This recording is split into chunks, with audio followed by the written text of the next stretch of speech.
What are some of the best ways to deal with disappointment and frustration?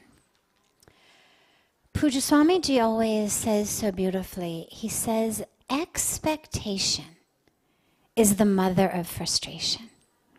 So when we think about frustration and disappointment, the treatment really needs to begin as a preventative measure. Yes, of course, we can go in and we can try to treat it once it's there.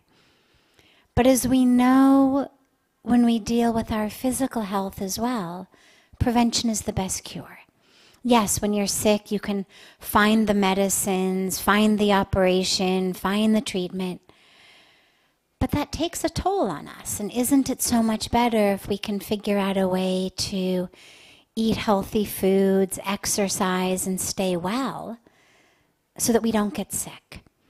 And in the same way with emotional issues, frustration, disappointment, depression, all of this, again, yes, we can treat it once it comes, but it's so much better to figure out how we can prevent it. So when we know what causes it, which is very basically, as Pujya Swamiji gives us, the expectation.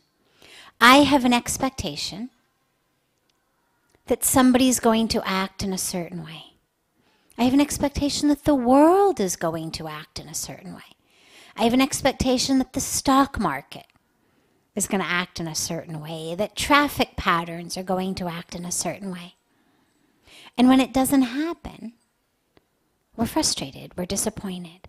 Now, the minute that we recognize that we have no control over the stock market, over traffic patterns, over weather patterns, over anybody else's behavior, then that expectation from the beginning dissipates. It doesn't mean we don't hope. It doesn't mean we don't plan. It doesn't mean that I never plan a picnic because I can never know when it's not going to rain. I plan. But when it rains, I don't find myself frustrated and depressed and lost. You always know, well, there was a chance it was going to rain. You invest money in the stock market. Yeah, of course you hope it's going to go up.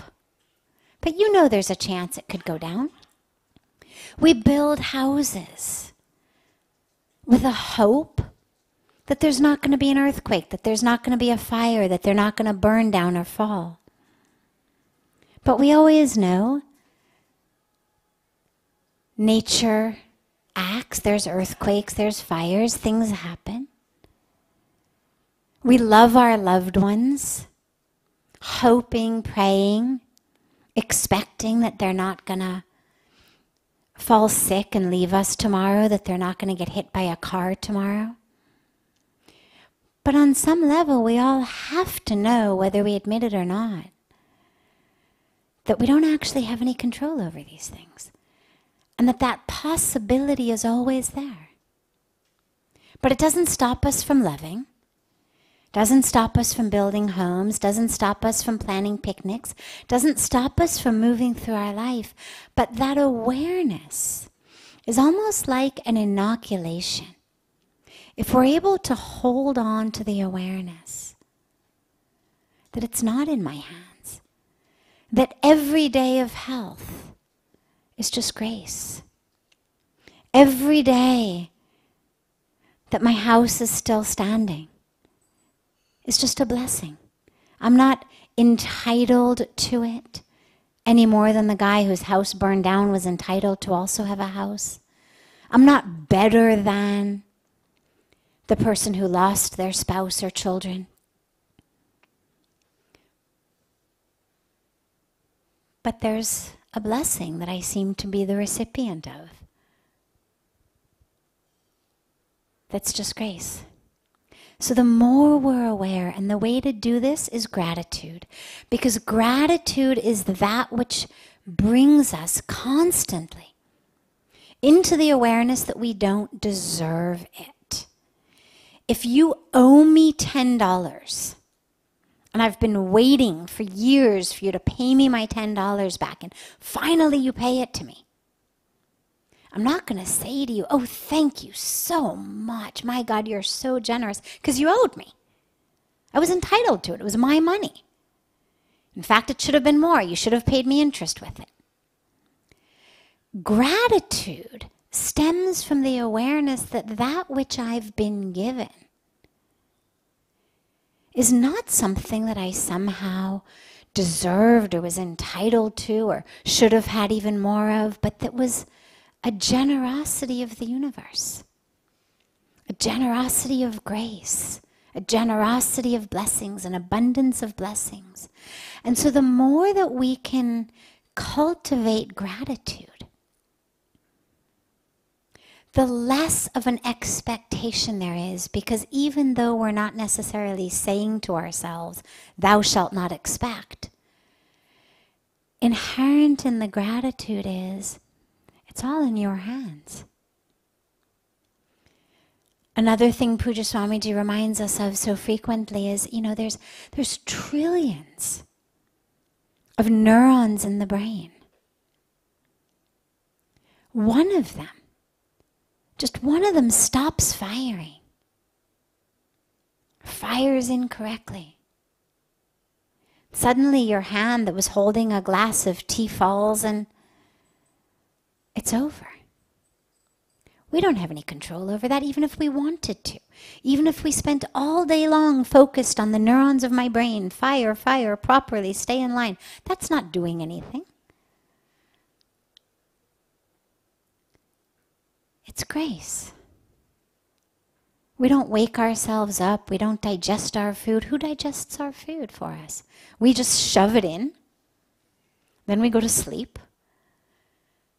And by some incredible, beautiful grace, we wake up the next morning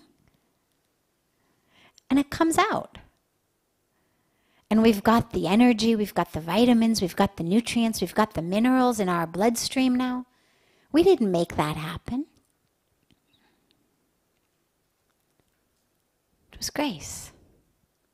And so the more we can make ourselves aware every minute and every moment of the presence of grace, the less of an entitled expectation there will be. And the less of an entitled expectation there is, the less disappointment and frustration there is. Because the disappointment and frustration says, I deserved something more. I deserved to have it not rain today. I was entitled to have a picnic without rain. I deserve for you to treat me differently. I deserve for you, I'm entitled to you, for you to act differently. No, we're not. No, we're not.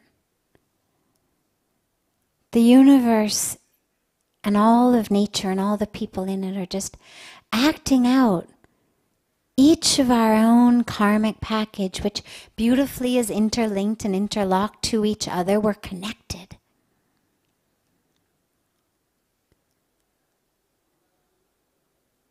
But each of us is fulfilling our own destiny.